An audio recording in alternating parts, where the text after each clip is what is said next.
আজি অসম বিধানসভাৰ এদিনীয়া অধিৱেশন এখন কোকৰাঝাৰত অনুষ্ঠিত হয়। অসমৰ ৰাজ্যপাল লক্ষ্মণ প্ৰসাদ আচাৰ্য ডাঙৰীয়াই ৰাজ্যপালৰ ভাষণ বাজেট অধিৱেশনৰ প্ৰাৰম্ভণিতে সদনত আগবঢ়ায়।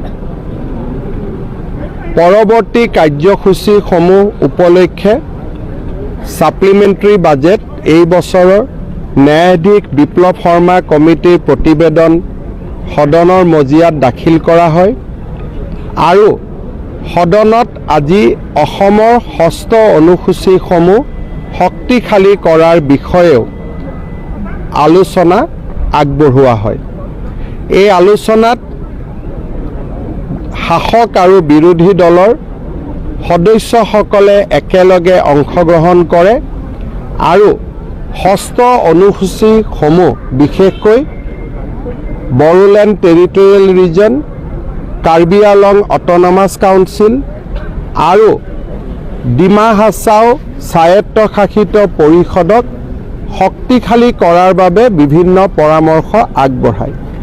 ৰাজ্য চৰকাৰে এই পৰামৰ্শসমূহ আন্তৰিকতাৰে সৈতে গ্ৰহণ কৰে।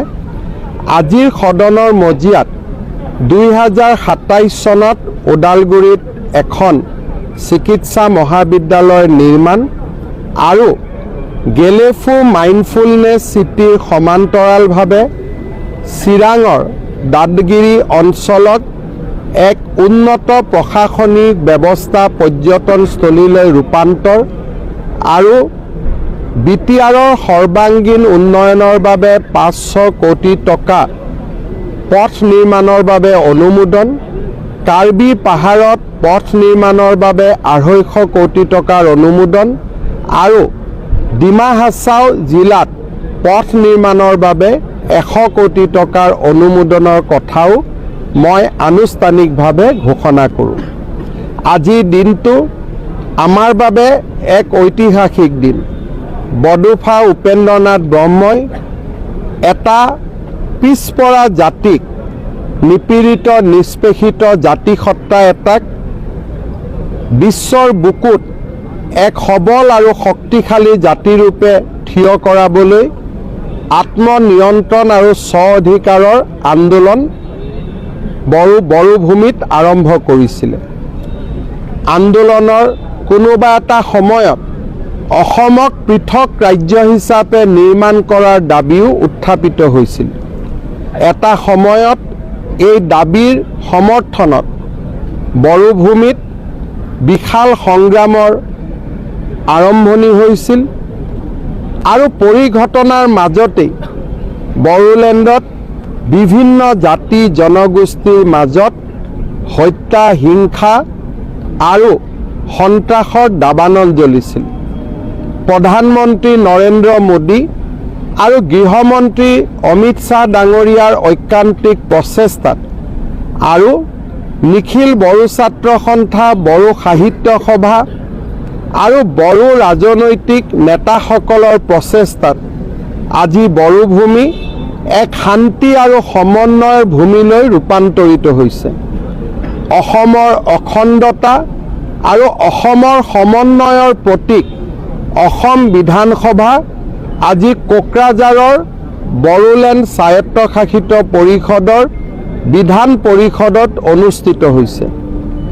অসমৰ যি কোকৰাঝাৰৰ পৰা অসমক বিভাজনৰ আন্দোলন আৰম্ভ হৈছিল, সেই কোকৰাঝাৰতে আজি অসমৰ একতাৰ প্ৰতীক অসম বিধানসভা অনুষ্ঠিত হৈছে আৰু অসম বিধানসভায়ো আজিৰ অধিৱেশনত কি ধৰণে বড়োলেণ্ড স্বায়ত্তশাসিত পৰিষদক শক্তিশালী কৰিব পাৰি তাৰ বিষয়ে আলাপ আৰু আলোচনা কৰিছে। দৰাচলতে আজিৰ এই দিনটো বডোফা উপেন্দ্ৰনাথ ব্ৰহ্মৰ প্ৰতি এক বিশাল শ্ৰদ্ধাঞ্জলি। কৃতজ্ঞ অসমবাসী ৰাইজৰ হৈ মই আজি পুনৰ এবাৰ বডোফা উপেন্দ্ৰনাথ ব্ৰহ্মক শ্ৰদ্ধাঞ্জলি জনাইছোঁ আৰু তেখেতৰ আদৰ্শৰে আমি বড়ো জাতিক সকলো দিশৰ পৰা আগবঢ়াই লৈ যোৱাৰ সংকল্প আকৌ এবাৰ আমি একেলগে সামগ্ৰিকভাৱে গ্ৰহণ কৰিছোঁ। তাৰ লগে লগে বড়ো নেতৃত্বক আমাৰ বিটিআৰত বাস কৰা অনাবড়ো লোকসকলৰ কল্যাণ আৰু সামগ্ৰিক বিকাশৰ বাবে কাম কৰি যোৱাৰ বাবেও তেখেতসকলক মই আবেদন জনাইছোঁ। বড়ো আৰু অনাবড়োৰ মিলনৰ ভূমিৰূপে বড়োলেণ্ড অঞ্চল ভাৰতৰ ভিতৰতে এক বিকশিত আৰু উন্নত অঞ্চললৈ ৰূপান্তৰিত হ'ব, তাৰ বিশ্বাসো আজি আমি সামগ্ৰিকভাৱে সদনে বড়ো ৰাইজ আৰু বড়োলেণ্ডত বাস কৰা সকলো শ্ৰেণীৰ ৰাইজৰ মাজত অৰ্পণ কৰিছোঁ। প্ৰত্যেকজন মুখ্যমন্ত্ৰীৰে এটা সময় থাকে, যিটো সময় তেওঁ ওৰেটো জীৱন আনন্দৰে সৈতে সোঁৱৰণ কৰে, যাক নেকি ইংৰাজীত হাই পইণ্ট অফ হিজ কেৰিয়াৰ বুলি কোৱা হয়। অৰ্থাৎ এজন ব্যক্তিৰ জীৱনৰ, এজন ব্যক্তিৰ প্ৰফেশ্যনেল জীৱনৰ আটাইতকৈ উচ্চতম সফলতাৰ বিন্দু। মই ভাবোঁ এখন অখণ্ড অসমৰ সমন্বয়েৰে পৰিপূৰ্ণ মহা অসমৰ প্ৰতিচ্ছবি আজি কোকৰাঝাৰৰ বিটিআৰ অঞ্চললৈ লৈ আহিবলৈ পোৱাটো মোৰ কেৰিয়াৰৰ, মোৰ ৰাজনৈতিক জীৱনৰ আটাইতকৈ সফলতাৰ মুহূৰ্ত। পৰম পিতাৰ ওচৰত মই ধন্যবাদ জনাইছোঁ যে নতুন প্ৰজন্মৰ অসমৰ বাবে আমি এখন সুৰক্ষিত সমন্বয়েৰে পৰিপূৰ্ণ মহান অসম এৰি থৈ যাব পাৰিম।